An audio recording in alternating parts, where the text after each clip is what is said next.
शादी के कार्ड भी छप गए। कुछ कर ना बसुकी। तू रो मत, सब ठीक हो जाएगा। तेरी शादी के कार्ड ही छपे, तेरी शादी हुई नहीं अब तक। मैं देखता हूं।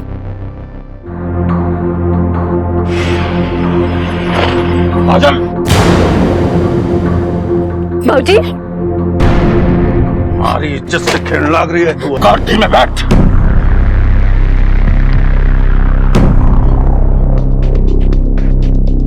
गाड़ी में बैठ।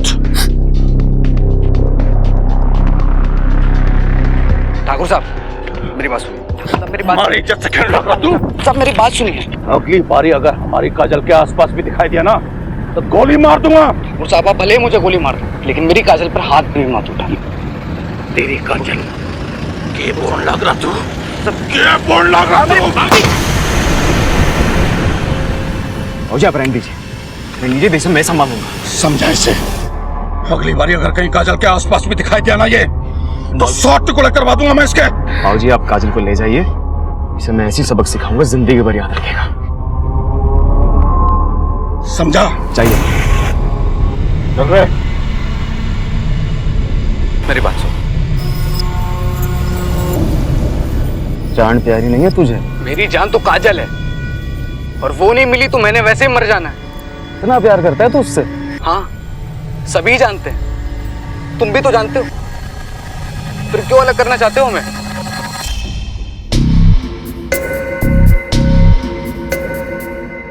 तो ठीक है, आज तुम दोनों का फैसला कर ही रहते हैं। शाम को मंदिर के पीछे आ जाइयो, ठीक 6 बजे। और हाँ, अकेले आइयो। ओए, रुके, अकेले आइयो।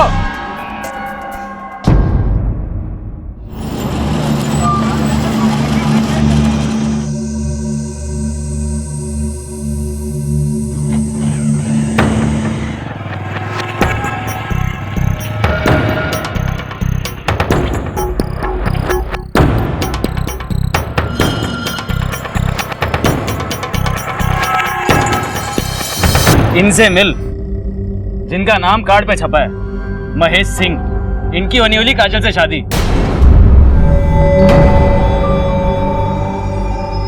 अभी सुबह तूने कुछ और, इसको आने क्या मतलब? ठंडा हो जाए यार, तेरा भी इंट्रोडक्शन कराता हूँ। ये बासुकी, काजल का आशिक, कहता है काजल से बहुत प्यार करता है। अबे दो कौड़ी के लाए, काजल के बारे में सोचने की तेरी हिम्मत कैसे हो गई? मैं छोड़, मैं लड़ो मत। तुम दोनों को यहाँ लड़ने के लिए नहीं बुलाया हूं मैंने। एक मकसद है मेरा।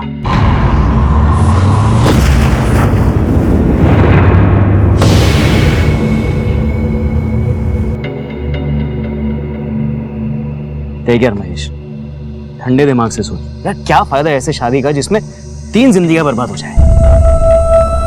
यार रिश्ते तो जबरदस्ती बन सकते हैं, लेकिन प्यार हासिल नहीं किया जा सकता। और मैं ना अपनी बहन से बहुत ज्यादा प्यार करता हूँ, उसे कभी दुखी नहीं देख सकता मैं। छोड़ यार, वैसे बात तो तेरी ठीक है, पर तू तो जानता है ना मेरे बाप को, जान से मार देंगे। और अब इन सब चीजों में मैं कर क्या सकता हूं? यार महेश डर मत, देख मेरे पास एक प्लान है।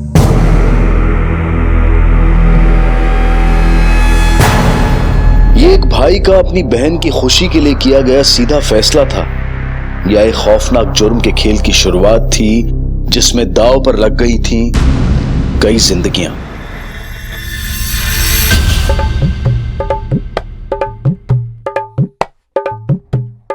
साड़ियाँ अच्छी है ना? अच्छी तरह पैक करना। बजाओ, अच्छा लग रहा है। देखो, इस बार कोई गलती नहीं होनी चाहिए, समझे? काजल बिटिया ना दिखाई दे रही? आपकी लाडली है, आप जाने। अरे भगवान, मन से कड़वाहट निकाल दे। सौतेली बेटी तो क्या हुआ, कन्यादान तो हम दोनों को एक साथ करना है।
ये प्लानिंग शुरू हुई थी दिल्ली से सटे हुए इलाके प्रकाश नगर में, जहां एक भाई ने अपने पिता की मर्जी के खिलाफ जाकर अपनी बहन को उसके प्रेमी से मिलाने का कदम उठाया था। कई बार हम हालात का जायजा लेने में चूक जाते हैं। जो होता है वो दिखाई नहीं देता, और जो दिखाई देता है वो होता नहीं। हमारी इज्जत से खेलना रहा है। आज मैं किस्सा खत्म कर डालूंगा, छोड़ूंगा नहीं इसे। हमारी इज्जत से खेलेगा। ठाकुर साहब एक मिनट, कहां जा रहे हैं आप? सुधीर, आज तो हमारे घर के मामले में कानून को बीच में मत ला। ठाकुर साहब, आप भी कानून को अपने हाथ में ना लो। कैसी बात करने लग रहा है सुधीर?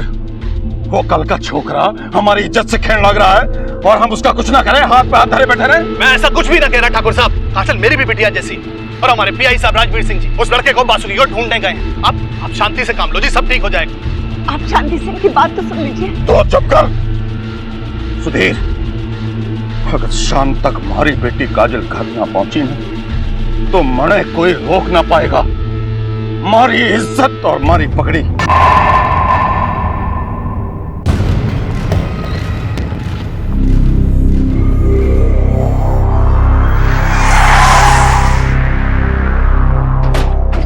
बासुकी आपका लड़का है? जी हाँ, क्या हुआ? कहाँ है वो? वो पासी के मंदिर में सुबह से गया हुआ है। ठीक है। साहब क्या हुआ? मेरे बासुकी ने क्या किया? साहब बताइए ना। किशोर बेटा, थोड़ा जल्दी जल्दी साफ कर लो बेटा। किशोर जी सर। बासुकी नाम का कोई लड़का आया यहाँ? जी। कब से आया मंदिर में? वो सुबह से मंदिर का काम कर रहा है, कुछ दिनों से तो माता की बहुत सेवा कर रहा है। बहुत अच्छा लड़का है। चौधरी,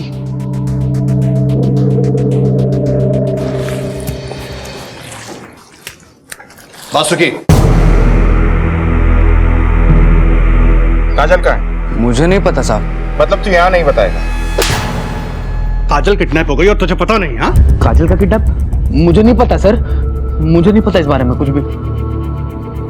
तूने तो काजल को किडनैप नहीं करवाया ना, और मंदिर में काम करके खुद को शरीफ आदमी साबित करने की कोशिश कर रहा है। इस कांड में अगर तेरा हाथ निकला ना, तो जितनी तेरी उम्र है उतने साल सड़ेगा जेल में। मैं सच कहता हूँ, मैंने कुछ भी नहीं किया साहब। सीधे सीधे जवाब दे। सुधीर,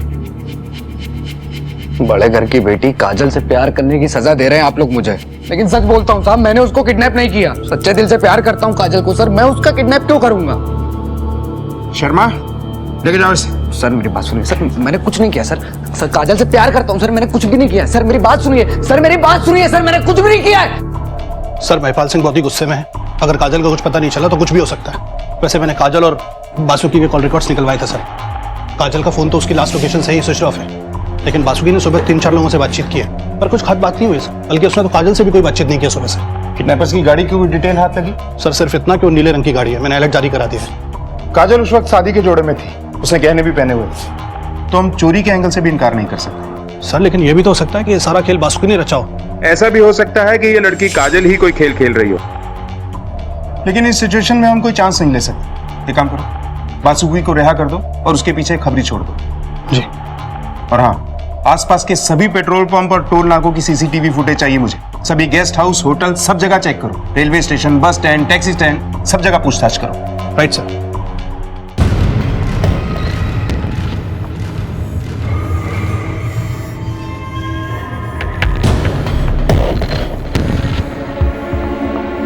काजल, काजल, काजल, काजल, काजल, काजल, काजल, काजल, काजल।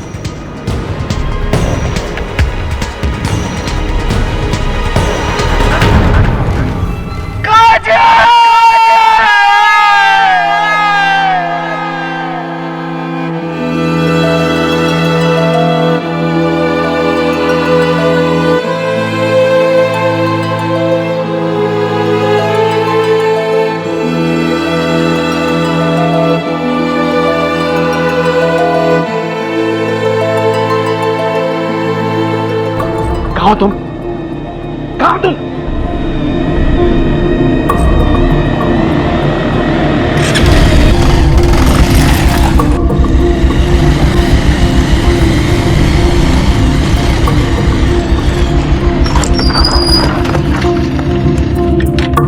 काजल कहाँ है? मुझे भट्टे में नहीं मिली वो। हल्के बोल। प्लान में थोड़ा कॉम्प्लिकेशन हो गया था, इसलिए लोकेशन बदलनी पड़ी। मुझे इससे मतलब नहीं है। वो ठीक तो है, उसे कुछ हुआ तो नहीं? अरे यार भाई हूं मैं उसका, तुझे लगता है मैं उसे कुछ होने दूंगा? चल तो निकल यहाँ से। देख तू और महेश अगर कोई प्लान बना रहे हो ना तो भूल जाना, मैं काजल से बहुत प्यार करता हूँ, उसके लिए मर भी सकता हूँ और किसी को मार भी सकता हूँ। देख मरने मारने की कोई जरूरत नहीं। चला तू निकल यहाँ से।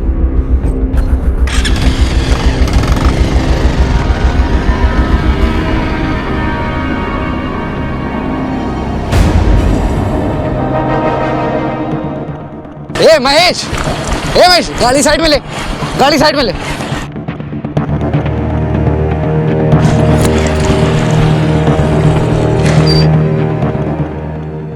क्या रे? क्या चल क्या रहा है? कोई मुझे कुछ बताएगा भी कि नहीं? मुझे कुछ नहीं पता, मैं तुझे क्या बताऊं? लगता है सारा प्लान गड़बड़ा गया। अब जब तक जगदीप नहीं मिलता हम कुछ नहीं कर सकते। तुम दोनों मुझे धोखा तो नहीं दे रहे हो? धोखा? अगर तुझे धोखा देना होता ना तो तुम दोनों को भगाने का प्लान नहीं करते हम लोग। और काजल के गायब होने से मेरा क्या फायदा है, ये सोचा कभी? उल्टा अगर मेरे बाप को पता चला कि मैं इस प्लान में शामिल हूं, जिंदा काट देंगे मुझे। बात करता है धोखे की।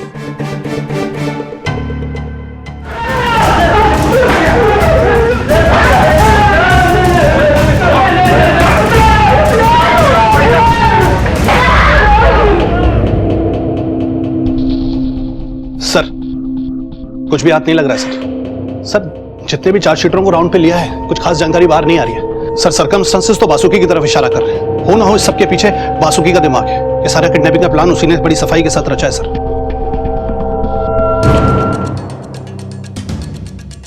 कौन? कहाँ जा रहा है? क्या काम है? छोड़ दे मुझे, मैं ठाकुर साहब से मिलना। छोड़ दे। काम क्या? ठाकुर साहब नहीं खा ले। ठाकुर साहब मुझे मेरी काजल से मिलवा दीजिए सर। मत किसी भी यहाँ आने की। ठाकुर साहब मैं आपकी जिंदगी भर गुलामी कर लूंगा, मुझे एक बार काजल से मिलवा दीजिए सर। वीर सिंह, राधे, सारे को जब तक मारते रहो जब तक ये काजल का पता ना बता दे। मार सारे। ठाकुर साहब।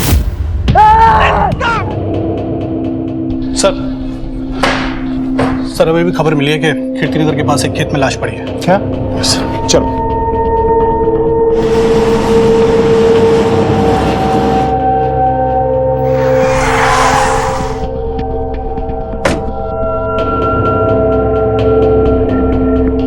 हट जाइए प्लीज, यहां से हट जाइए।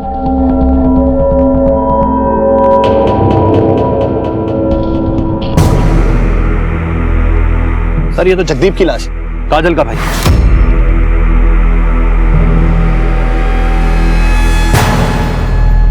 सर लगता है इसके सर पे वार किया गया।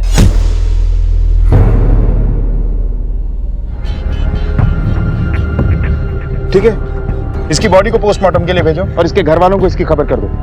और इसके कॉल डिटेल्स जल्द से जल्द चाहिए मुझे। मैं ये जानना चाहता हूं कि ये अकेले में यहां किससे मिलने और क्यों आया था। जगदीप की मौत के बाद किडनैपिंग का दिखने वाला ये केस अब और उलझकर गंभीर रूप ले चुका था। लेकिन ये सब कौन कर रहा था और क्यों? अब तक ना तो काजल की किडनैपिंग की फिरौती का कोई कॉल आया था और ना ही कोई आपसी दुश्मनी का पता लग पाया था। तो फिर क्या मकसद था गुनहगार का काजल की किडनैपिंग और जगदीप की हत्या के पीछे?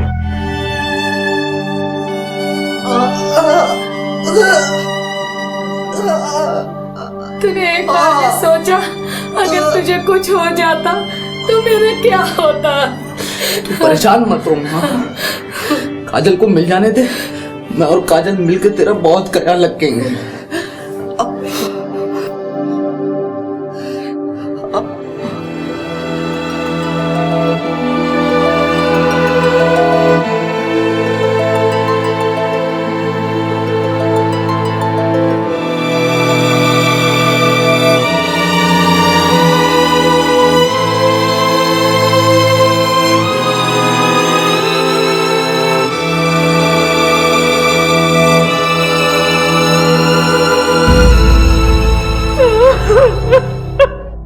मेरा बेटा,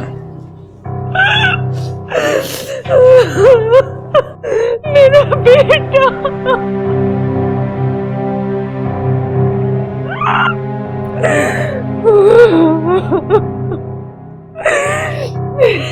हम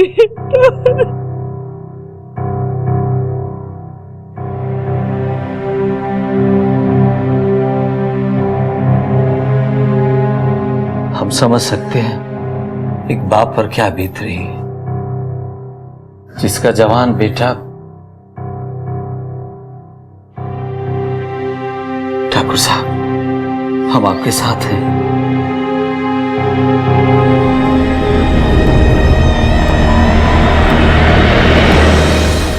सर, खबरी ने बताया कि जगदीप की मौत से कुछ घंटे पहले उसकी बातचीत बासुकी के साथ हुई थी। सर, मुझे लगता है कि बासुकी कुछ ऐसा जानता है जो हम नहीं जानते। ये बासुकी कहाँ है?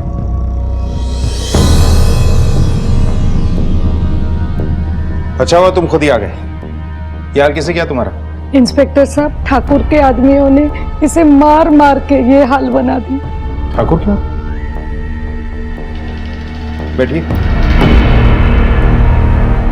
अब ये बताओ कि जगदीप की मौत और काजल की किडनैपिंग में तुम्हारा क्या रोल है? क्या जगदीप की मौत हो गई? कल ही तो मिला था सर मैं उससे। इंस्पेक्टर साहब, मैं आपको बहुत जरूरी बात बताने के लिए आया हूँ। कौन सी बात? काजल की किडनैपिंग का प्लान मैंने, महेश और जगदीप ने मिलकर बनाया था। और जगदीप तो मर गया है और महेश को कुछ पता नहीं है सर। क्या बकवास कर रहे हो तुम?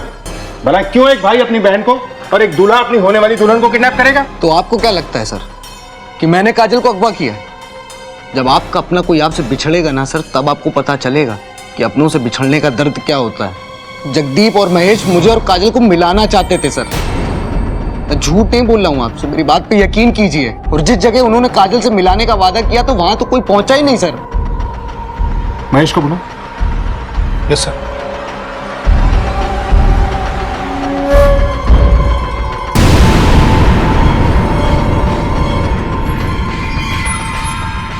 सर, मैं सच में कुछ नहीं जानता। ये सारा प्लान जगदीप का था। लेकिन मेरे पास एक प्लान है।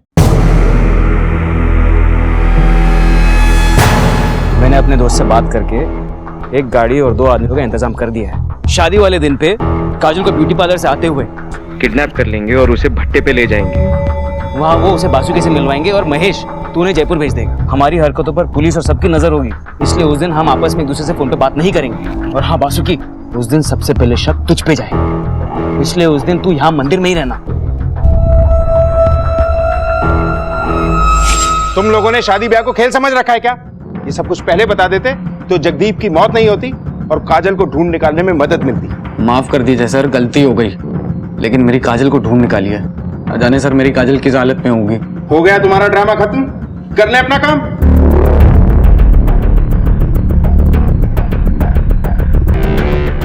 जैसा नजर आ रहा था वैसा है नहीं। मुझे ऐसा लगता है कि इनकी प्लानिंग की आड़ में किसी और ने अपना खेल खेला है।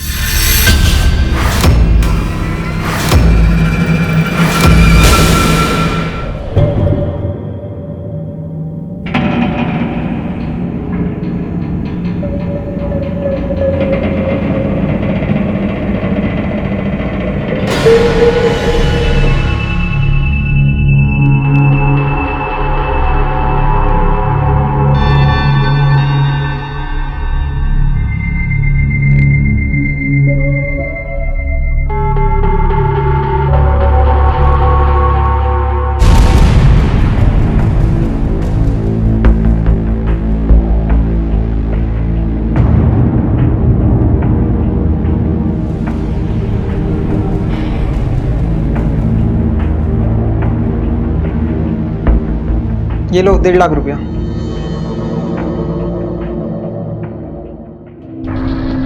हाँ ठीक है सर। जगदीप के कॉल रिकॉर्ड से पता चला है कि उसकी आखिरी बातचीत किसी अननोन नंबर से हुई थी और ये अननोन नंबर चोरी गए मोबाइल का था सर, जिसकी रिपोर्ट भी नहीं लिखवाई गई थी। और उस मोबाइल की लास्ट लोकेशन उसी खेत के आसपास है जहां से जगदीप की लाश मिली थी। फिलहाल तो फोन स्विच ऑफ है सर।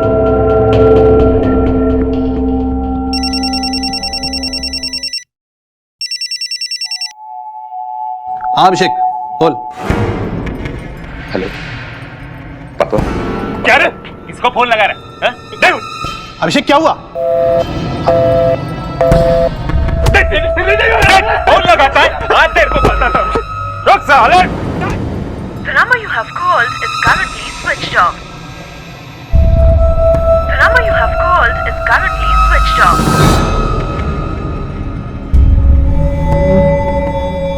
हाँ हेलो, तुम घर पे हो? अभिषेक से बात कराओ। अभिषेक घर कुछ बता के गया है? नहीं कुछ नहीं, मैं बताता हूं तुम्हें। हाँ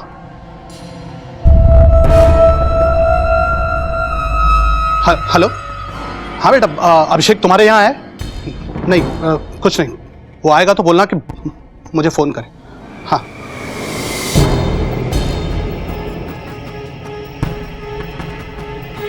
सर, अभी अभिषेक का फोन आया था सर, मेरे बेटे का। बड़ा घबराया हुआ था सर, किडनैपर के बारे में कुछ बता रहा था, लेकिन फोन बीच में कट गया। मैंने बाद में फोन लगाया सर, लेकिन फोन स्विच ऑफ आ रहा है। मैंने घर पे, दोस्तों पे, सभी से बात की सर, लेकिन बात नहीं हो पा रही। वो किसी के साथ नहीं है। उसका फोन सर्विलेंस पे डालो। हाँ सर। जब आपका अपना कोई आपसे बिछड़ेगा ना सर, तब आपको पता चलेगा कि अपनों से बिछड़ने का दर्द क्या होता है। सर कहीं ऐसा तो नहीं कि अभिषेक का किडनैप? चलो। महेश और बासुकी द्वारा जगदीप के बनाए प्लान का राज खुल जाने के बाद पुलिस असमंजस में पड़ गई थी। एक तरफ सब कुछ प्लान के मुताबिक हो रहा था और दूसरी तरफ प्लान बनाने वाला खुद अपने ही प्लान का शिकार बन गया था।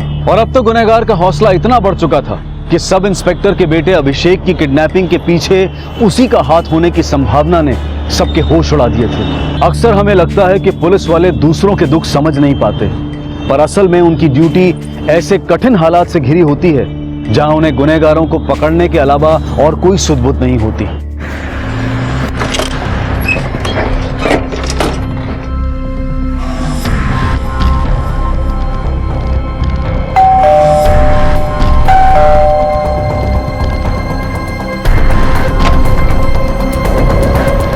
बासुकी कहाँ?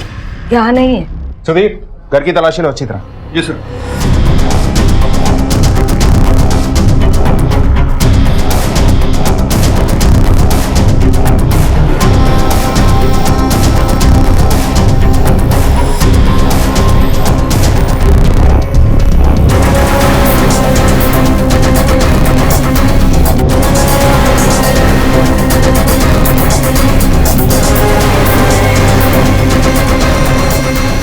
नहीं सर, अंदर तो कोई भी नहीं। बासुकी और अभिषेक के मोबाइल की करंट लोकेशन ट्रेस करो।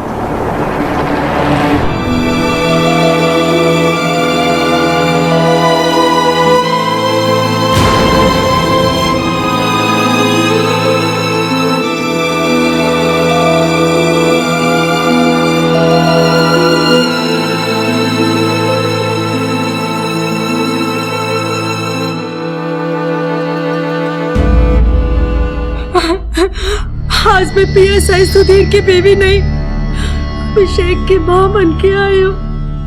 इंस्पेक्टर साहब, मेरे बेटे की जान खतरे में है। आप उसे बचा लीजिए, प्लीज उससे बचा लीजिए। आप टेंशन मत लीजिए, आप पानी पीजिए, घबराइए नहीं, हम बहुत जल्द उसे ढूंढ निकालेंगे। इन्हें छोड़ के आओ।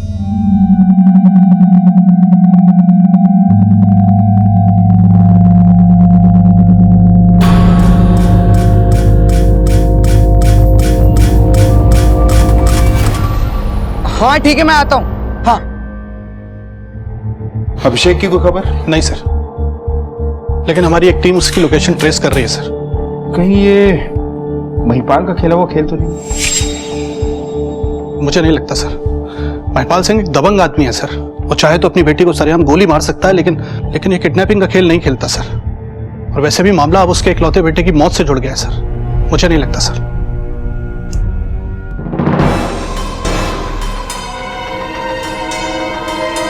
काजल कहाँ है? पैसे नहीं, पहले काजल को बुलाओ। पैसे। हेलो, क्या? हम पहुंचते हैं। क्या हुआ? एक लाश मिली है सर। चलो।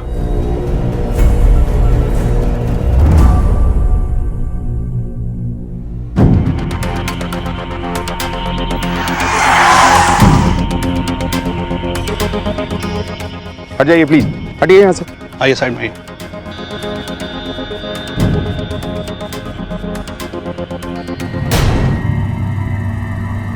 लगता है काजल को भी बड़ी बेरहमी से मारा गया। बॉडी को पोस्टमार्टम के लिए भेजो और महिपाल सिंह की फैमिली को इन्फॉर्म करो। जी सर।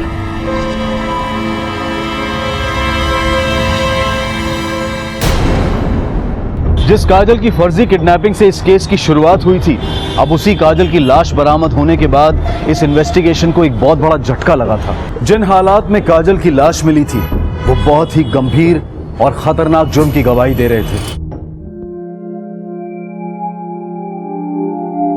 बेटी का कन्यादान करने चला था, अब क्रियाक्रम करना पड़ रहा है। इंस्पेक्टर साहब, काजल का उन दोनों में कई बार रेप हुआ था और 2 लोगों के सैंपल भी पाए गए सीमेंट के। उसके सर पर किसी भारी चीज से चोट की थी जिसकी वजह से उसकी मौत हो गई। हेलो,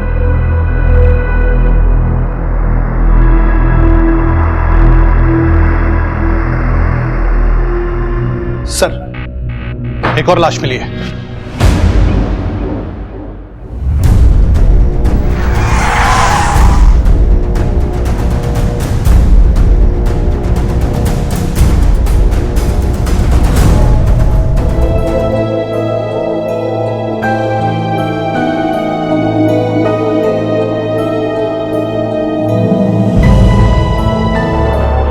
सर, ये तो वासुकी है।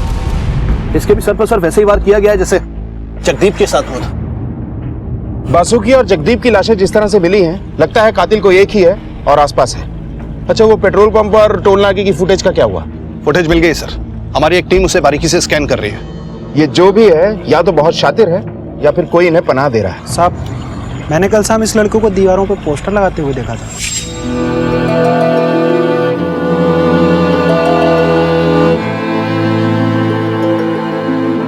काजल और बासुकी की नई जिंदगी की शुरुआत तब उन दोनों की मौत पर खत्म हो चुकी थी। अपराध एक के बाद एक खुलते जा रहे थे, लेकिन गुनहगार का घिनौना चेहरा अभी तक सामने नहीं आया था। इंस्पेक्टर साहब, क्या दोष था मेरे बासुकी का? इतना ही ना कि उसने प्यार किया, उसने अपनी छोटी आंखों से बड़े सपने देखे। देखिए, हमें बासुकी की मौत का बेहद अफसोस है। मैं आपको विश्वास दिलाता हूँ कि हम उसके कातिलों को बहुत जल्द ढूंढ निकालेंगे और सख्त से सख्त सजा देंगे। सर, अभिषेक की लोकेशन ट्रैक हो गई है। जी, आप अभी घर जाइए। चलो।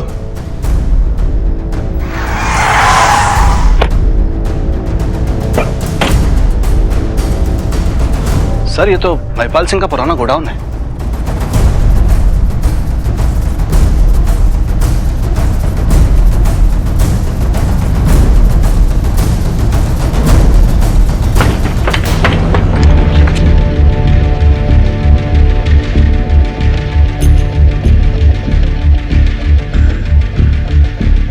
अभिषेक, अभिषेक, अभिषेक, बेटा, करिए। अभिषेक, हे बेटा, क्या हुआ? होश में आ बेटा, होश में आ। अभिषेक, सर से, इसके सर से खून बह रहा है सर। बाप। हाँ हाँ हाँ बेटा, क्या हुआ बेटा? बाप। हवलदार, एम्बुलेंस बुलाओ और इस महिपाल सिंह को पुलिस स्टेशन बुलाओ। मुझे यहाँ क्यों बुलाया? क्या जानना चाहते हैं आप? जानना नहीं, आपको बताना चाहते हैं। आपको पता है कि आपके गोदाम में पीएसआई सुधीर के बेटे अभिषेक को जान से मारने की कोशिश की गई। आपको पता है कि आपके बेटे जगदीप ने महेश और बासुकी के साथ मिलकर काजल को किडनैप करने का प्लान बनाया। काजल अपनी मर्जी से ही किडनैप हुई थी। मैं नहीं जानता कि जगदीप ऐसा कुछ कर सकता है। मैं ये भी नहीं जानता कि अभिषेक हमारे गोदाम में कैसे पहुंचा, पर मैं इतना जरूर जानता हूं कि हमारी बेटी काजल हमारी मर्जी के खिलाफ कुछ भी कर सकती है, पर अपने भाई की जान नहीं ले सकती। अब ऐसे कैसे हुआ, क्यों हुआ, यह पता करने का काम आपका है। राम राम।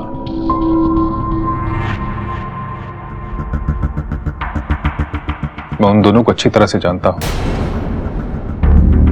दोनों चक्रपुर के लखन और बबलू हैं। दोनों का प्लान जयपुर जाने का था। तुम उन्हें इतनी अच्छी तरह से कैसे जानते हो? क्योंकि तीसरा किडनैपर मैं खुद था। मैंने रखा तो उन्हें अपने काम के लिए था।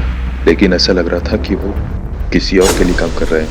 क्या बकवास कर रहा है सुधीर? होश में तो है सुधीर? छोड़ो, दिमाग खराब हो गया तेरा। क्या बकवास कर रहा है? छोड़ो उसे, मैंने कहा। संजीव,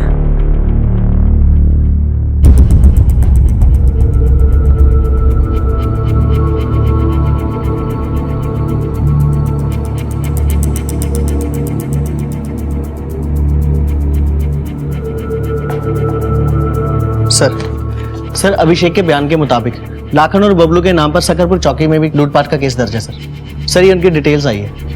इन दोनों के फोटोग्राफ्स दिल्ली से लेकर जयपुर तक सारे पुलिस स्टेशन, बस अड्डे, रेलवे स्टेशन और चेक नाकों पर सर्कुलेट करो और अपने खबरियों को भी एक्टिवेट करो। किसी भी कीमत पर ये बच के नहीं निकलने चाहिए सर।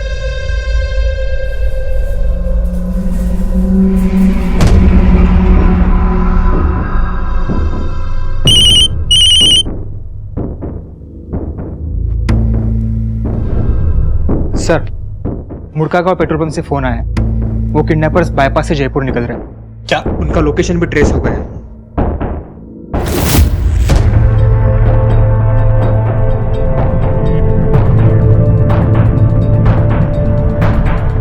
ये पुलिस कहां से आ रही है? क्या कर रहा है? अबे भगा!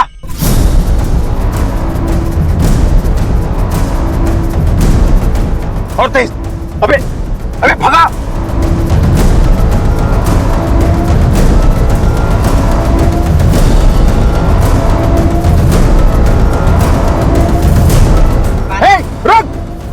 आगे लाओ, इसके आगे दबाओ। गाड़ी रख, पीछे करो इसका। तो रास्ता बंद है।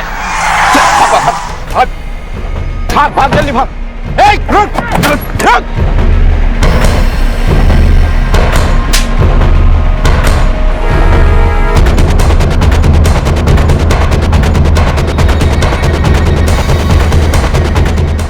साले इधर।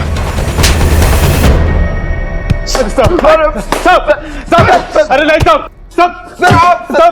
अरे बच करो सब। किसके इशारों पे नाच रहे थे? बता तो सब बता।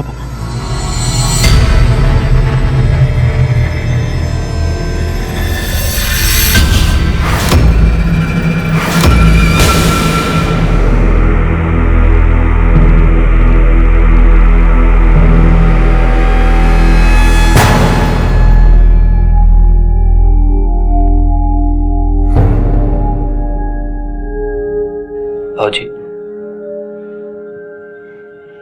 मुझे माफ कर दीजिए भाऊजी। मैंने जो भी कुछ किया वो जगदीप के कहने पर किया भाऊजी। मुझे माफ कर दीजिए। आप लोगों से वादा किया था कि अपनी बेटी को आपके घर की बहू बनाऊंगा,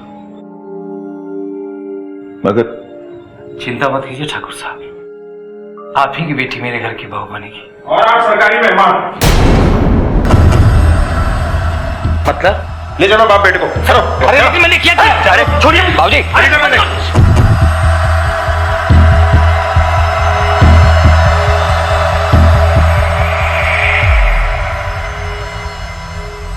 हमें यह क्यों लाया गया है? तुम्हारे ही मुंह से तुम्हारी काली करतूतें उगलवाने के लिए। चौधरी,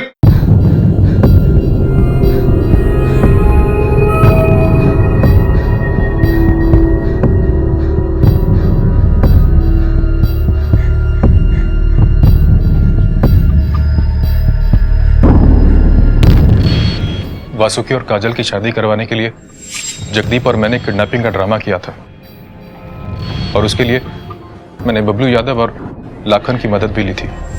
प्लान के मुताबिक हमने लड़की को उठा लिया। फिर फोन आया कि काजल को भट्टे पे न ले जाकर किसी और लोकेशन पे ले जाना है और जान से मार देना था। उनके पास तुम्हारा नंबर कहां से आया? सर, जगदीप के प्लान के हिसाब से मुझे सिर्फ इतना करना था कि काजल और वासुकी को यहाँ से भगाने के बाद जयपुर में उनके रहने का इंतजाम करूं, और इसीलिए मेरे पास वो नंबर था जो ये तीनों इस्तेमाल कर रहे थे, और इसके बारे में मैंने पिताजी को पहले ही बता दिया था।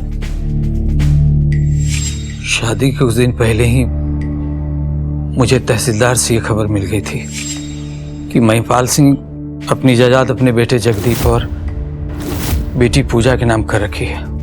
सोचा शादी के बाद कोई रास्ता निकालूंगा, मगर जैसे ही महेश ने इनका प्लान मुझे बताया, मेरे दिमाग में एक और प्लान आ गया। काजल को तो मारना ही था, पर उसकी खूबसूरती सांप बनकर हमारे दिमाग को ढस रही थी।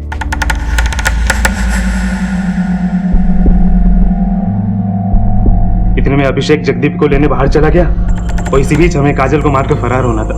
लेकिन जगदीप मुझसे नाराज था कि मैंने लोकेशन क्यों बदली। मुझे बताए बिना लोकेशन चेंज क्यों की? मुझे काजल से अब मिलना है। मैं सड़क के किनारे से जगदीप को लेकर वापस आ रहा था तो हमने देखा कि बबलू काजल को अपनी हवस का शिकार बना रहा है। जगदीप गुस्से में बबलू पर टूट पड़ा और इतने पे पीछे से लाखन ने जगदीप के सर पर लोहे की रॉड से वार कर दी। हमने अभिषेक को बहुत डराया धमकाया कि हम जैसा कहते हैं वैसा करो। मेरी आंखों के सामने मेरी बहन काजल की इज्जत को तार तार किया जा रहा था, लेकिन मेरे पास कोई चारा नहीं था सिवाय इसके कि मैं इनके साथ मिले रहने का नाटक करूं। मैंने मौका पाकर पापा को कॉल करने की कोशिश की थी। क्या रे? शक तो इस पर हमको पहले ही से था, लेकिन जब फोन पे बात करते हुए देखी तो यकीन हो गया। प्लीज मत मारो। रुक, बताता हूं तेरे को। रुक साले। इसे भी मार डाला पर ये बच गया। पहले मुझे महिपाल सिंह की आधी प्रॉपर्टी का सपना था, लेकिन जगदीप के मरने के बाद मैं उसकी पूरी प्रॉपर्टी हथियाने के सपने बुनने लगा। लेकिन ये बबलू और लाखन काजल को छोड़ने का नाम ही नहीं ले रहे थे। इनकी पैसों की भूख बढ़ती जा रही थी। बासुकी को क्यों मारा? बासुकी तो इश्क में अंधा होकर खुद ही हमारे चुंगल में फंस गया। उसने जगह जगह पोस्टर छपवाई कि काजल का पता लगाने वाले को 1.5 लाख रुपया इनाम दिया जाएगा। बबलू ने बासुकी को फोन पर काजल की आवाज सुनाई और पैसों के साथ बुलाया। हाँ ठीक है, मैं आता हूँ। हाँ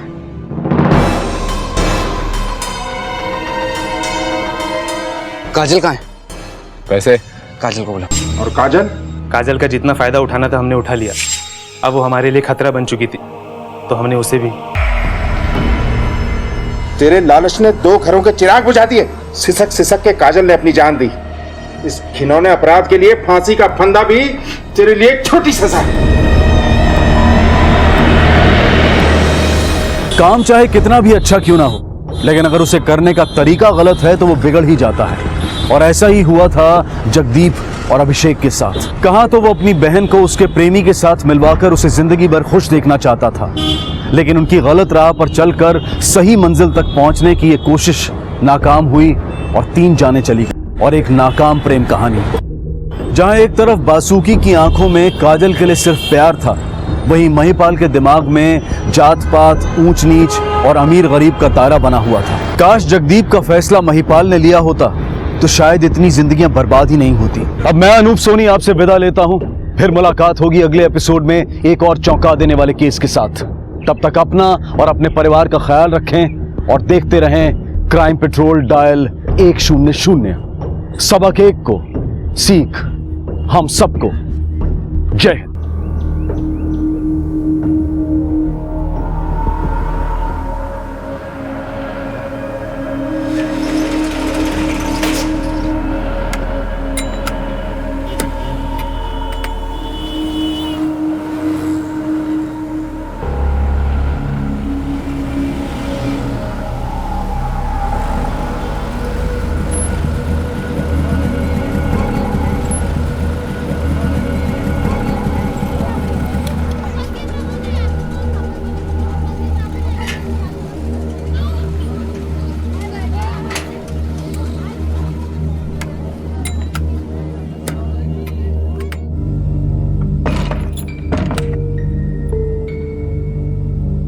आरती,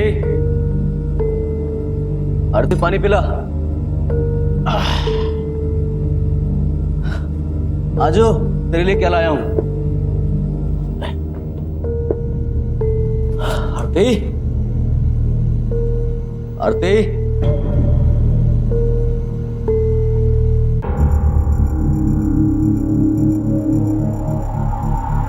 आरती भैया थे। आरती,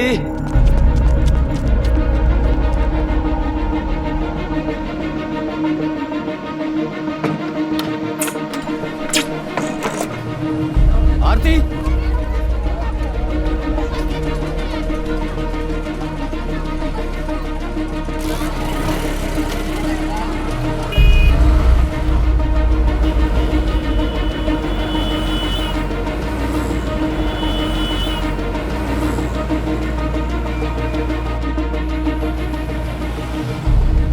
जिग्नेश भाई। अरे श्रीकांत भाई सुता यू आरती को देखा क्या? आरती को यहाँ कैसे देखूंगा? नहीं नहीं, हो सकता है कि इधर से गुजरी हो तो आपने देखा हो तो। नहीं नहीं। अरे बात तो सामड़ो।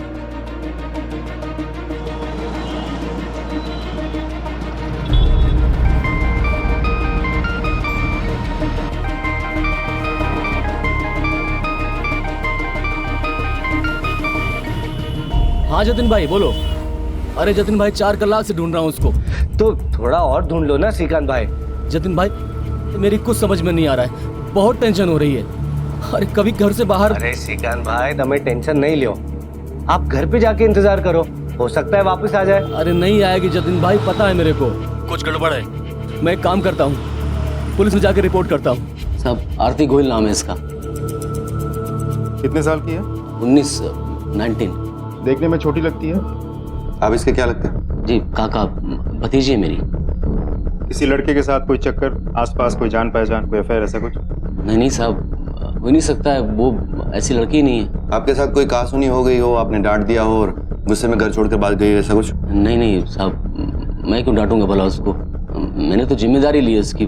वो साहब क्या है कि लड़की थोड़ी दिमाग से मतलब थोड़ा दिमागी बीमारी है उसको। जब से उसके पिताजी गुजर गए ना तब से। लड़की का फोन नंबर? हाँ साहब, वो देखिए फोन नंबर से उसके रिकॉर्ड्स मिल सकते हैं, उसे ट्रैक भी किया जा सकता है। हाँ साहब, पर वो फोन वापरती नहीं थी ना। तो आप उसको कांटेक्ट कैसे करते थे? लैंडलाइन पर। लैंडलाइन से तो घर के अंदर कांटेक्ट होगा, घर के बाहर कॉलेज वगैरह भी तो जाती होगी। कॉलेज नहीं साहब, कॉलेज नहीं जाती थी ने। वो क्या है कि पढ़ाई में मन नहीं लगता था ना उसका, तो घर के काम करती थी। बहुत सीधी सादी लड़की है वो साहब, इसलिए बहुत डर लगता है मुझे। प्लीज आप कैसे भी करके उसको ढूंढ दीजिए, जैसे मिल जाए ना मेरे को फोन करिए, कभी भी कोई टाइम में मैं आ जाऊंगा। ठीक है, आप जा सकते हैं। जी सर।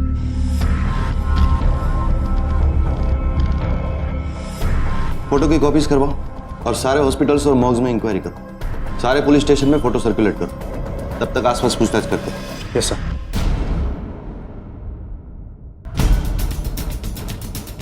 आई थी यह लड़की तो श्रीकांत भाई अपने साथ लाए थे। कब? 1.5-2 महीने हो गए होंगे।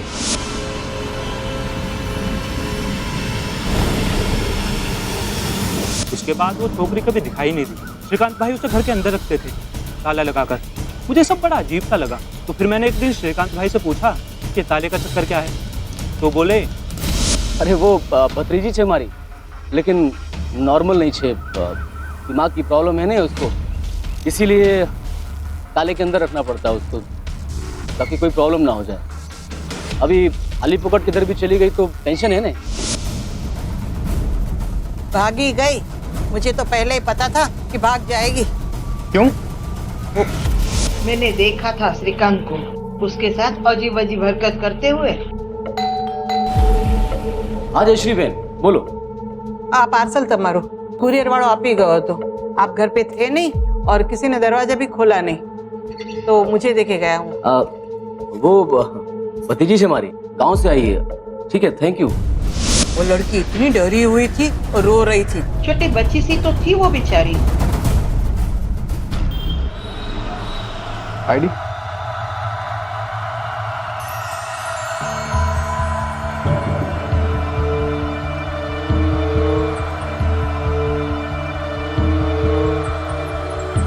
ये आपके साथ भी रही? हाँ। नाम? सीमा गोयल। कोई आईडी? मैंने आईडी दी ना, आप इसी से काम चला लीजिए। ओके।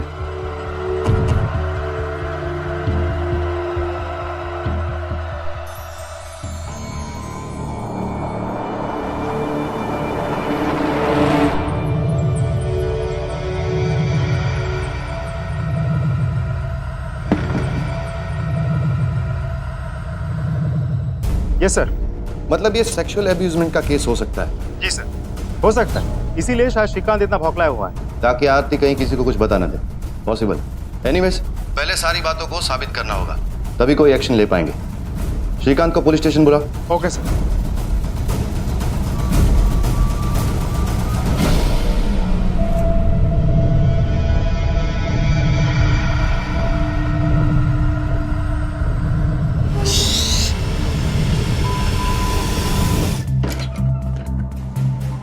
सर, श्रीकांत का कुछ पता नहीं चल रहा है। आसपास के लोगों से तो सबसे पूछताछ कर ली। जब से आरती लापता हुई श्रीकांत अपने दुकान तक नहीं पहुंचा। सर, उसके घर के आसपास के लोगों से भी पूछताछ की, लेकिन किसी ने उसे नहीं देखा।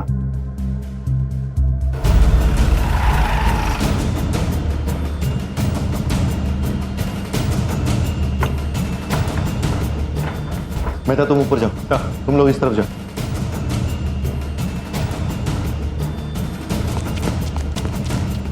सर, ये देखिए श्रीकांत के बाइक के पेपर्स। मतलब परमानेंट एड्रेस कहीं और का है। शायद श्रीकांत वहीं मिलेगा। चलो। Yes sir.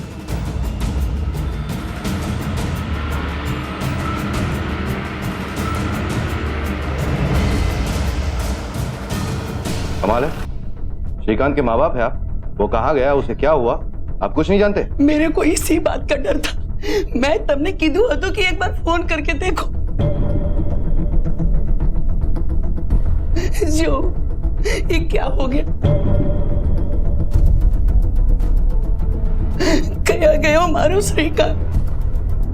मतलब साहब, श्रीकांत से हमारा कोई कांटेक्ट नहीं। जिस दिन से वो उस लड़की को लेकर आया था,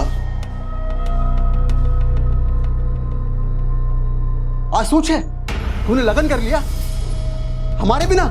अरे बापूजी, लगन करना थे ने, कर ली। अब हमें आप भी स्वीकार करो और आशीर्वाद दो। इस छोकरी की उम्र देखी है तो सिर्फ आधी उम्र की लगती है ये। तुम्हें जो करना था तुम कर चुके, लेकिन इसमें हम भागीदार नहीं होंगे। अरे जब लड़की को कोई प्रॉब्लम नहीं है तो आप लोगों क्यों हो रही है? अरे मेरे को इधर आना ही नहीं चाहिए था। माथा फिर गया था मेरा जो राय में। हमने बहुत समझाने की कोशिश की, हमारी एक न सुनी और उस लड़की को लेकर निकल गया।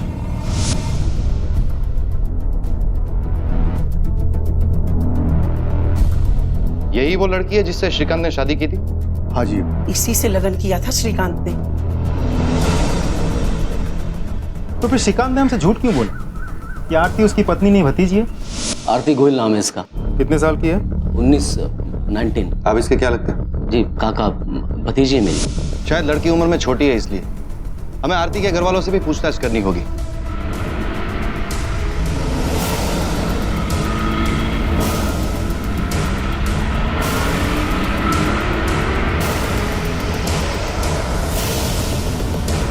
नहीं साहब, मेरी आरती तो बहुत खुश थी। उसकी शादी हमने धूमधाम से करवाई थी। उसकी शादी आपने करवाई कैसे? वो तो बहुत छोटी थी ना। आंसू बात करो छो साहब, मारी छोकरी तो 19 वर्ष नहीं आती। कोई सबूत है आपके पास इस बात का? हाँ साहब, जा तो निकला और शपथनामा तो ले आओ तो जाई ने। साहब ये देखिए एफिडेविट। Birth certificate. गांव देहात में कहाँ होता है ये सब? कौन से स्कूल में पढ़ती थी आपकी बेटी? साहब उसको पढ़ाई लिखाई में कोई रुचि नहीं थी। ठीक है, हम बाद में आते हैं।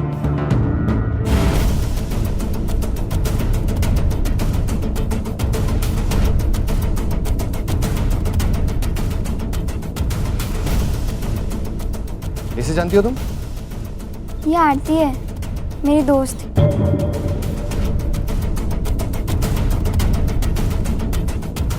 मैं, आरती और मृदुला। पक्का? आरती से कोई बात नहीं हुई थी तुम्हारी? नहीं सर, उसकी शादी के बाद उससे कुछ भी बात नहीं हुई थी। क्या उम्र है बेटा तुम्हारी? 15 साल। इस पहेली में कई सवाल जुड़ते जा रहे थे। क्या आरती की असली उम्र के रहस्य का उसकी गुमशुदगी से या श्रीकांत के लापता होने से कोई संबंध था?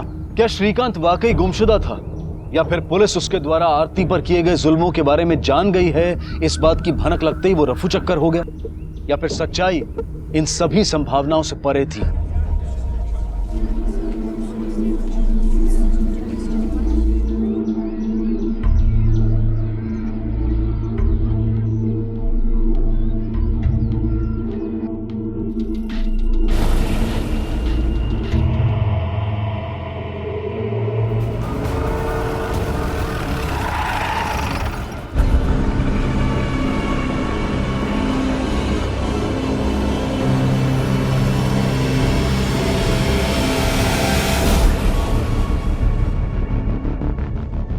मल्टीपल स्टैब वुंड्स हैं। किसने मारा होगा, वो भी इतनी बेरहमी से? इसके सारे रिकॉर्ड्स आ गए? सर बैंक स्टेटमेंट्स तो आ गए हैं, फोन कंपनी से भी बात हो गई है, रिकॉर्ड्स आते ही होंगे। सिर्फ एक लड़की लापता हो जाती है, उसका पति खुद चल के मिसिंग कंप्लेंट दर्ज करवाता है और झूठ कहता है कि वो मेरी पत्नी नहीं भतीजी है। आरती गोयल नाम है इसका, प्लीज आप कैसे भी करके उसको ढूंढ दीजिए। आप इसके क्या लगते हैं? भतीजी है मेरी। और उसके बाद श्रीकांत की मौत हो जाती है, हो ना हो उसकी मौत का कनेक्शन आरती के लापता होने से जरूर है। सर मुझे लगता है ये लड़की 100% इन्वॉल्व है। हाँ, मगर इन्वॉल्व है तो भी ये काम अकेले करना उसके बस की बात नहीं है। मुझे लगता है कोई तीसरा भी इन्वॉल्व है, जो श्रीकांत की तरह आरती को अपना शिकार बना रहा है। सर हाँ, तो श्रीकांत के फोन और बैंक रिकॉर्ड्स। ये फोन रिकॉर्ड्स का क्या हाल है? सर ज्यादातर कॉल्स घर और दुकान के लैंडलाइन से ही हैं, सिवाय 2 नंबर्स। ये देखिए सर, ये नंबर और ये दोनों बार बार आ रहे हैं। पता करो किसके। जी सर। सर बैंक रिकॉर्ड्स में कुछ? हाँ, एक अजीब बात सामने आई। ये देखो, हर महीने 15,000 का ट्रांजैक्शन, और देखो किसके खाते में जा रहा है। सुरेश पटेल, यानी कि श्रीकांत के पिताजी। हाँ, और उसने हमसे क्या कहा? श्रीकांत से हमारा कोई कांटेक्ट नहीं। झूठ बोल रहा था वो। और एक अजीब बात, ये देखो, अचानक 6 लाख रुपए का कैश विड्रॉल। जिस अकाउंट में इतने सालों से इतना कम मूवमेंट है, उसमें अचानक 6 लाख रुपए का विड्रॉल। पता करना होगा ये 6 लाख रुपए आखिर गए कहां और किसे। श्रीकांत के माँ बाप को पता होगा। चलो। Yes sir.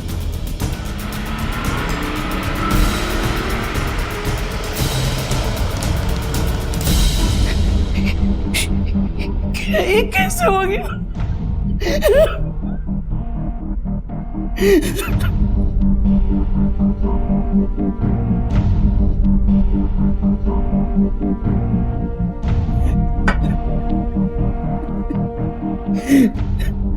मेरा श्रीकांत से सच में कोई कांटेक्ट नहीं था साहब, इसीलिए उससे पैसे लेने में भी हमें शर्म आती थी। सर उन फोन नंबर्स के डिटेल्स आ गए हैं जिन पर श्रीकांत ने कांटेक्ट किया था। करेक्ट। किसका है? सर कोई जिग्नेश मेहता और जतिन धुमासिया का है। कोई एड्रेस? दोस्त हो तो फिर उसकी वाइफ को भी जानते होगे? हाँ, आरती भाभी ने। हाँ जानता हूँ ना। उन दोनों के बीच संबंध कैसे थे वो पता नहीं।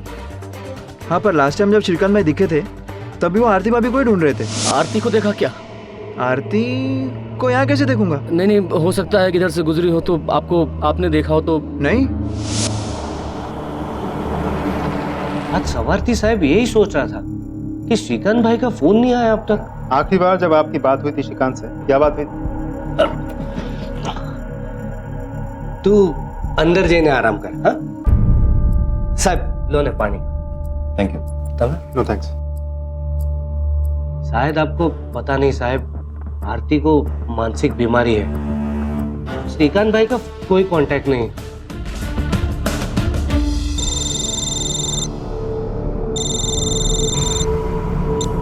हेलो।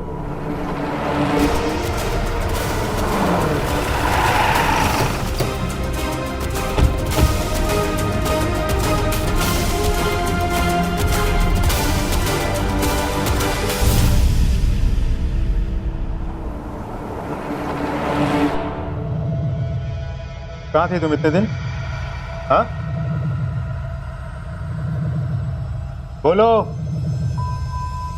मैं बाहर गई थी, गुम हो गई थी, रास्ता भूल ही गई। क्या उम्र है तुम्हारी? साहब मैंने बोला ना आपको, मैं 19 की हूँ। आरती झूठ बोलने से पहले अच्छे से सोच लो। श्रीकांत को तुम नहीं मारा है ना? श्रीकांत जी मर गए? ज्यादा अनजान बनने की कोशिश मत करो तुम। एक तो तुम्हारे पति का मरने का कोई दुख या गम तुम्हारे चेहरे पर दिख नहीं रहा है, जैसे कि तुम्हें सब कुछ पहले से ही पता हो। और तुम्हारा ठीक उसी समय गायब हो जाना जिस वक्त तुम्हारे पति की मौत होती है। आरती, हमें तुम पर पहले से ही शक है। अब तुम जितना ज्यादा झूठ बोलती जाओगी, हमारा शक उतना ही बढ़ता जाएगा।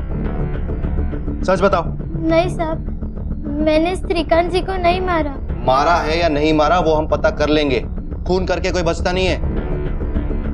देखो आरती, तुम्हें बयान बदलना है तो अब भी बदलो, बाद में मौका नहीं मिलेगा। सच बताओ, सही में तुम्हारी उम्र 19 साल है? हाँ। आरती, तुम्हें पता है ना, हम एक मेडिकल टेस्ट करवाएंगे और 1 सेकंड में तुम्हारी असली उम्र हमारे पास होगी। मुझे कोई टेस्ट नहीं करवाना, मैं घर जाना चाहती हूँ।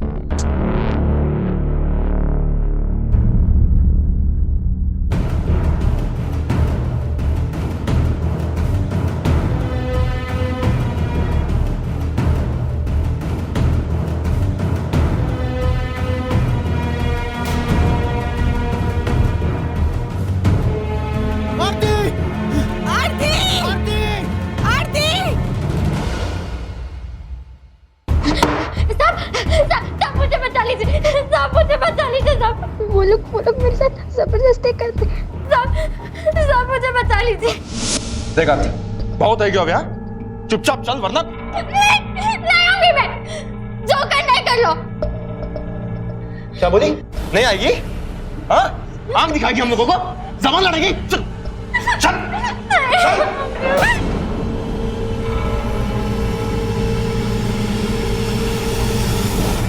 आप लोग इसके साथ जबरदस्ती नहीं कर सकते, क्योंकि कानूनन ये बालिग है। हाँ, अगर नाबालिग होती तो आप इसे अपने साथ घर ले जा सकते थे। बताइए, बालिग है या नाबालिग? इसकी असली उम्र क्या है? 15, 16? सब 19 वर्ष नीचे, 19 साल की। फिर तो आपने इसके साथ कोई भी जबरदस्ती की तो जेल की सलाखों के पीछे होंगे आप, समझे? जाइए साहब, जाइए, हम इसे छुड़वा देंगे।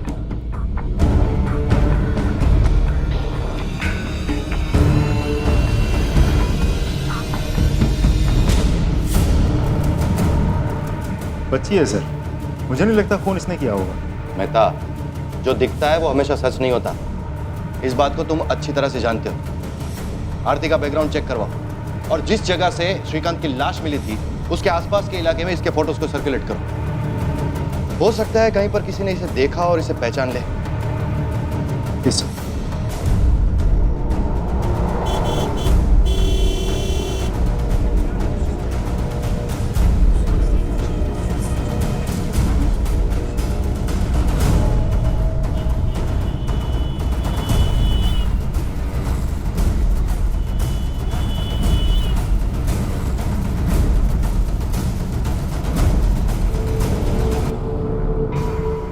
लड़की को देखा है कहीं?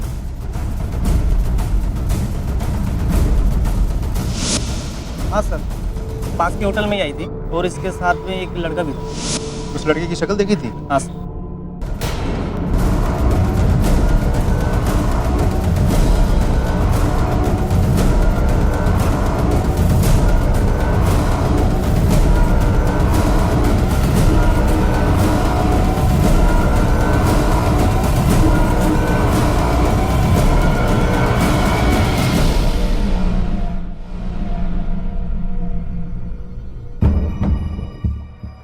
मैंने इसे नहीं देखा साहब।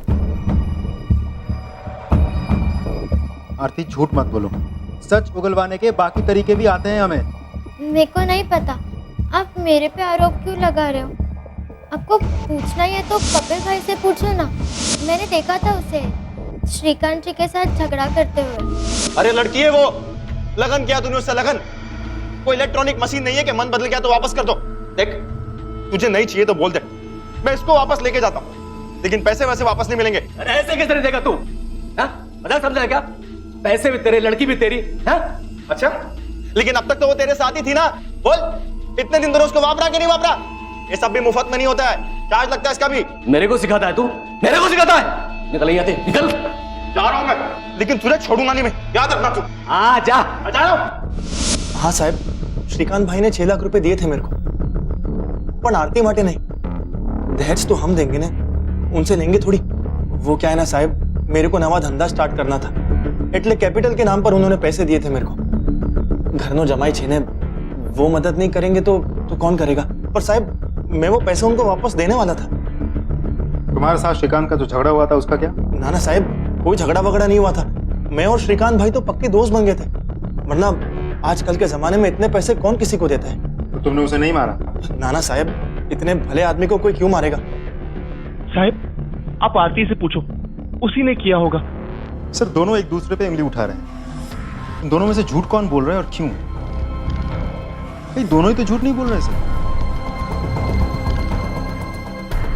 શું વિચારો છો સર? विचारू છું કે इसको कहीं देखा है, कहाँ?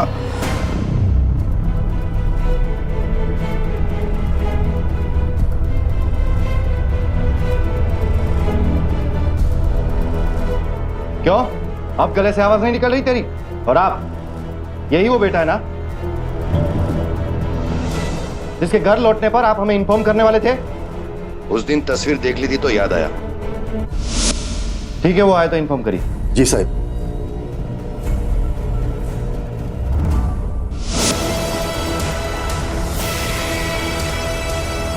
इतनी नफरत करता था तो श्रीकांत से? अपनी भाई के मौत पर जब माँ बाप शोक मना रहे थे तब तू गायब था। वो मुझे कुछ जरूरी काम था। कौन सा जरूरी काम? काम से आरती का कोई लेना देना? देख, सच बता दे वरना तेरे को इतना मारेंगे ना कि बजाय इसके तू अपने माँ बाप की सेवा करे, तेरे माँ बाप जिंदगी भर तेरी सेवा करेंगे, समझा? बोल, क्या कर रहा था आरती के साथ? मदद कर रहा था उसकी भागने में। श्रीकांत उसे बंद करके रखता था। मैंने घर के पीछे के दरवाजे का ताला तोड़कर उसकी भागने में मदद की। तू आरती से प्यार करता था ना, इसीलिए उसके साथ मिलकर श्रीकांत की जान ले ली? सर ये क्या बोल रहे हैं आप? आपको क्या लगता है मैं श्रीकांत हूँ? सर मैं इतना गिरा हुआ, इतना नीच इंसान नहीं हूँ कि एक छोटी सी लड़की के साथ। आपको मारना है ना मुझे, जितना चाहिए उतना मारो, लेकिन प्लीज सर मुझ पे ये घटिया इल्जाम मत लगाओ। आरती सच सच बताओ, तुमने विपुल के साथ मिलकर उसको मारा है ना, श्रीकांत को? क्या चल रहा था तुम दोनों के बीच? हम दोनों के बीच શું બોલું છું તમે? विपुल भाई ने तो मुझे उस राक्षस से बचाया है। वो शरीफ आदमी है साहब, ना वो मेरे बारे में कुछ गलत सोचेंगे ना मैं उनके बारे में।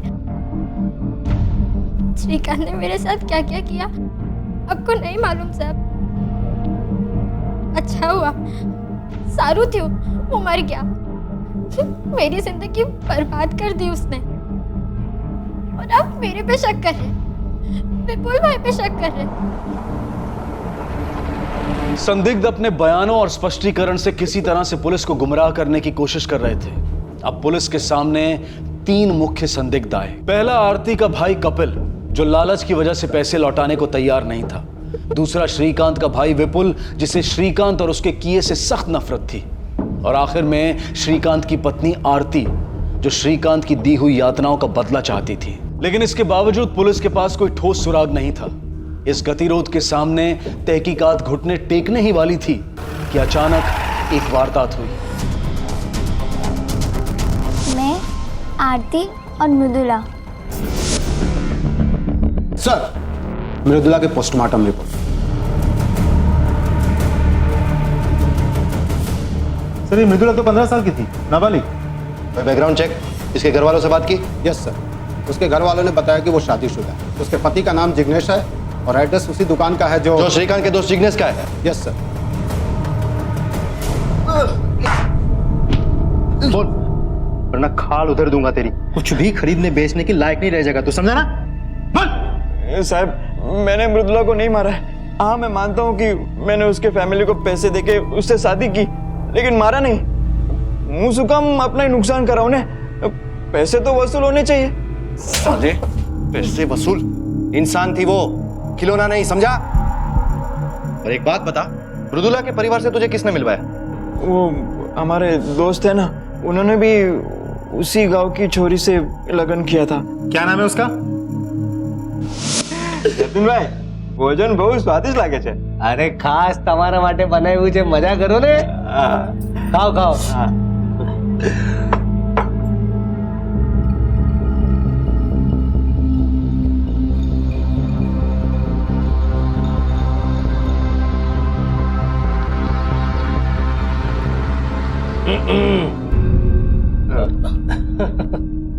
वैसे तुम दोनों को अब तक कोई घूरने वाली मिली है कि नहीं?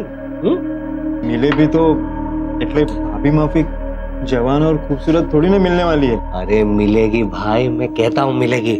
बोलो पैसा है? खूबसूरत, जवान, हर बात मानने वाली, एकदम मासूम, बस पैसा चाहिए बस। बोलो है?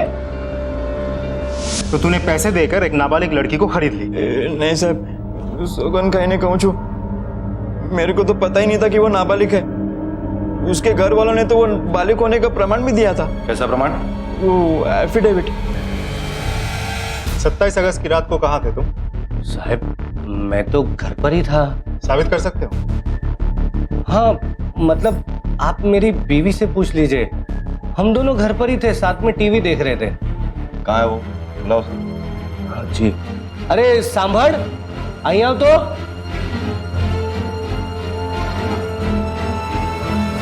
27 अगस्त रात को क्या ये आपके? मेरे साथ ही थे, हम लोग टीवी देख रहे थे।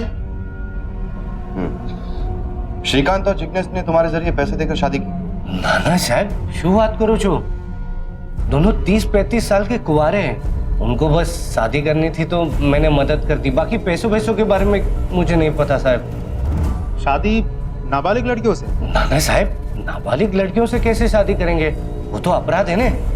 दोनों ने बालिग लड़कियों से ही शादी किया होगा। और तुमने? तुम्हारी बीवी भी दिखने में तो नाबालिग ही लगती है। साहब लगती है पर है नहीं, 20 वर्ष नीचे। मारी पास प्रमाण पत्र है, लगन के पहले पूरी खातरी कर ली थी मैंने। दिखाओ जरा। अब जी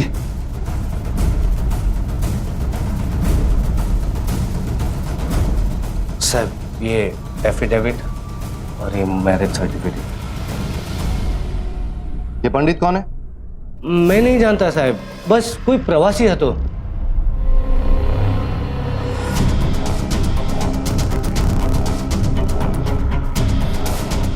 साहब ये एफिडेविट और ये मैरिज सर्टिफिकेट। साहब ये देखिए एफिडेविट। मिल गया रास्ता। ये देखो, तीनों एफिडेविट में एक ही लॉयर के सिग्नेचर और हर एक मैरिज सर्टिफिकेट में एक ही विटनेस की साइन, पंडित। अब ये इत्तेफाक तो हो नहीं सकता कि हर एक मैरिज में एक ही राह चलता आदमी विटनेस बन गया।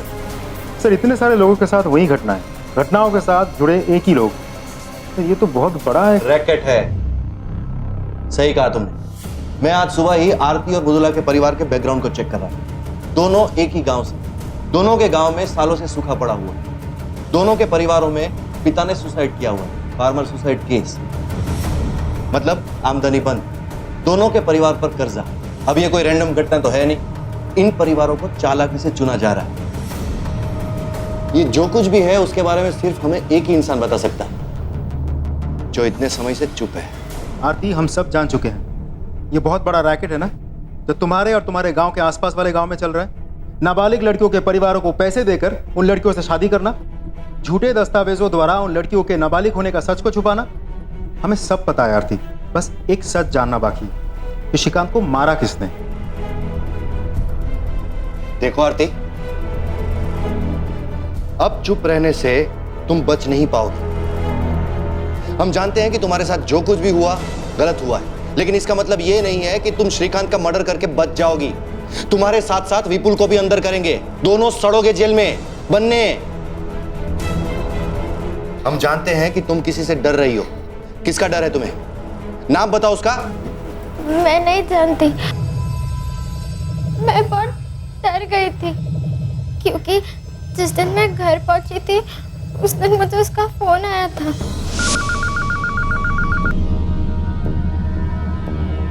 हेलो। अगर तूने अपना मुंह किसी के सामने खोला ने तो मैं तुझे मार डालूंगा, जैसे तेरे उस आदमी को और तेरी उस मृदुला को। तो इंसान दो लोगों को मार सकता है, वो मुझे भी तो मार सकता है ना। आरती, तुम डरो मत, तुम्हें कोई नुकसान नहीं पहुंचाएगा, इसकी गारंटी हम तुम्हें देते हैं। लेकिन इसके लिए तुम जो कुछ भी छुपा रही हो वो सब हमें बताना होगा। मैं आपको सब सच बताती हूँ।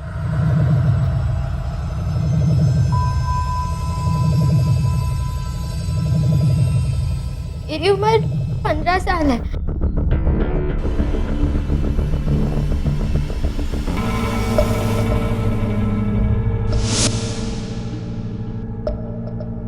ये लो, आप लोगों के खजाने की चाबी। દીકરા જો તું બધું બરાબર છે ને? अरे 8वीं क्लास का पेपर थोड़ी कितना चेक कर रहा है, कोई गलती नहीं है। ऐसे हजार हम रोज बनवाते हैं। इस एफिडेविट के मुताबिक आरती कानूनी रूप से बालिग है। इसका एक कॉपी बनवा के रख लो। कल को कोई आरती की उम्र के बारे में पूछे तो ये पेपर दिखा देना। इसके आगे तो पुलिस भी कुछ नहीं कर सकती। कोई झमेला तो नहीं है ना? अरे कुछ नहीं होगा, जब तक ये एफिडेविट है कोई कुछ नहीं बिगाड़ सकता। आखिर इतना खर्चा करके बनवाया श्रीकांत भाई है, आप बिल्कुल टेंशन मत लो, कोई झमेला नहीं होगा। ठीक है, तो ये लो कपिल भाई, पूरे 6 लाख हैं, गिन लो आप। अब हमारी आरती आपकी हुई। मारता था वो मुझे। श्रीकांत और मृदुला की हत्याओं के मामले एक बड़े रैकेट की ओर इशारा कर रहे थे और पुलिस को अब इस रैकेट की भनक लग चुकी थी। लेकिन वो इस घिनौने खेल के सिर्फ मोहरों को नहीं बल्कि इसके सरगना को पकड़ना चाहती थी और उन्होंने अपनी तहकीकात नए सिरे से शुरू की। लेकिन इस बीच तेजी से बढ़ रहे उस रैकेट का क्या? दिन रात आरती और मृदुला जैसी मासूम नाबालिग लड़कियों की जिंदगियां दांव पर लगी हुई थी और ये कुप्रथा सिर्फ बढ़ती ही जा रही थी।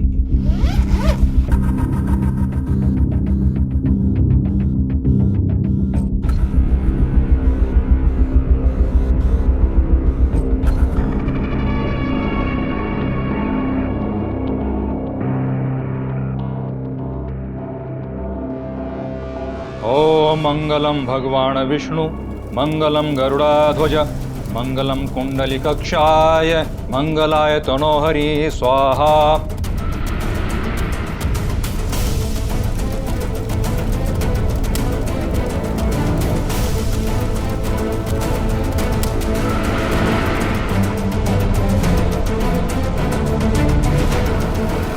श्रीमान, अभी वधू को मंगलसूत्र पहनाइए। रुको,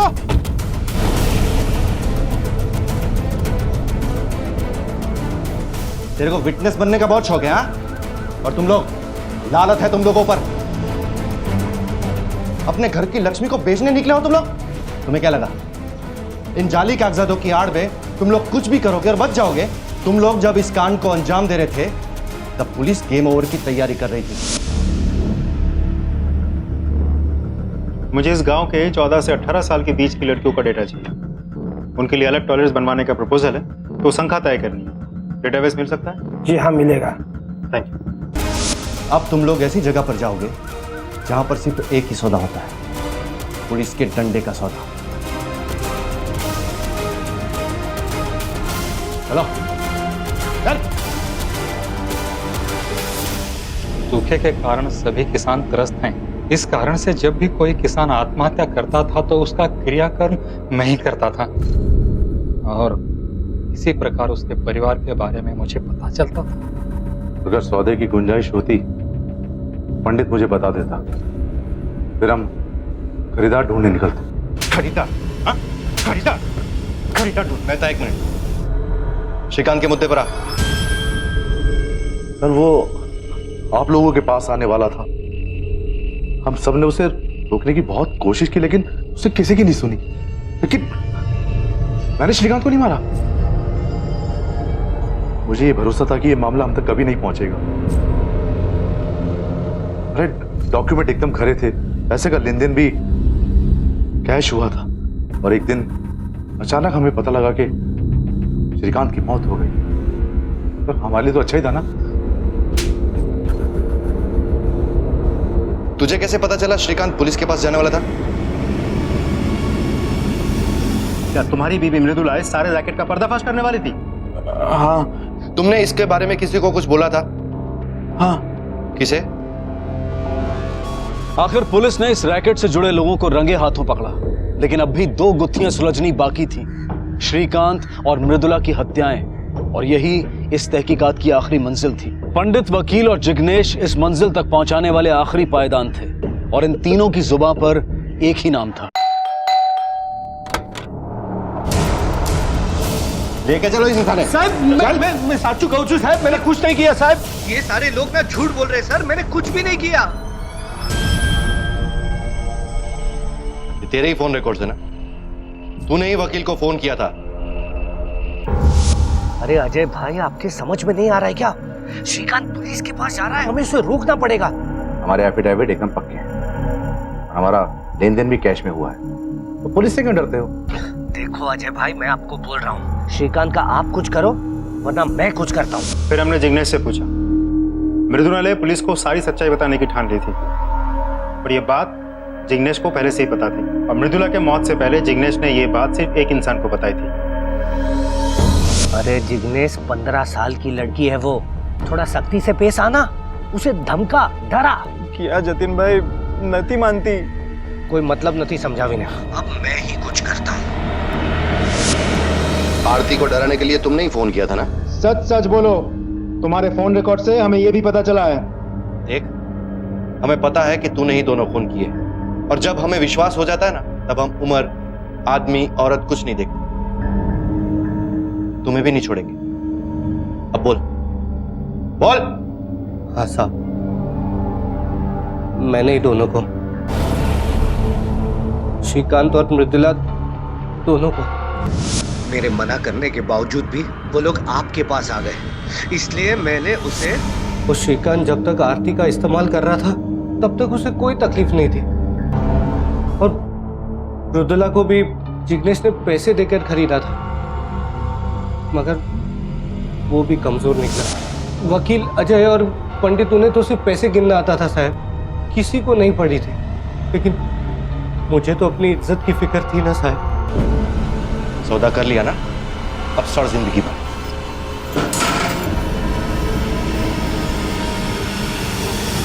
श्रीकांत और मृदुला का हत्यारा जतिन आखिरकार पकड़ा गया। पैसों के बदले शादी की आड़ में नाबालिग लड़कियों को बेचने के इस रैकेट के खत्म होते ही पूजा, आरती और उन जैसी अनगिनत बदनसीब लड़कियां अब आजाद थीं। लेकिन जीवन के इस खौफनाक दौर ने उनके मन में कई गहरे घाव छोड़े थे और उन्हें भरने में काफी देर लगने वाली थी। इस केस द्वारा हमारे समाज का एक बेहद घिनौना चेहरा सामने आया, जहां किसान आत्महत्या जैसी दुखद घटना का भी लोगों ने अपने स्वार्थ के लिए फायदा उठाया। ऐसे विभत्स और चौंका देने वाले कुकर्म अक्सर सभ्यता की आड़ में हमारे आसपास ही हो रहे होते हैं। जरूरी है कि हम उन्हें पहचाने, बेनकाब करें और शिकस्त दें। अब मैं अनूप सोनी आपसे विदा लेता हूं। फिर मुलाकात होगी अगले एपिसोड में एक और चौंका देने वाले केस के साथ। तब तक अपना और अपने परिवार का ख्याल रखें और देखते रहें क्राइम पेट्रोल डायल 100। सबक एक को, सीख हम सबको। जय हिंद। इस तरह के और भी एपिसोड देखने के लिए हमारे चैनल को सब्सक्राइब करें और बेल आइकन दबाना ना भूलें।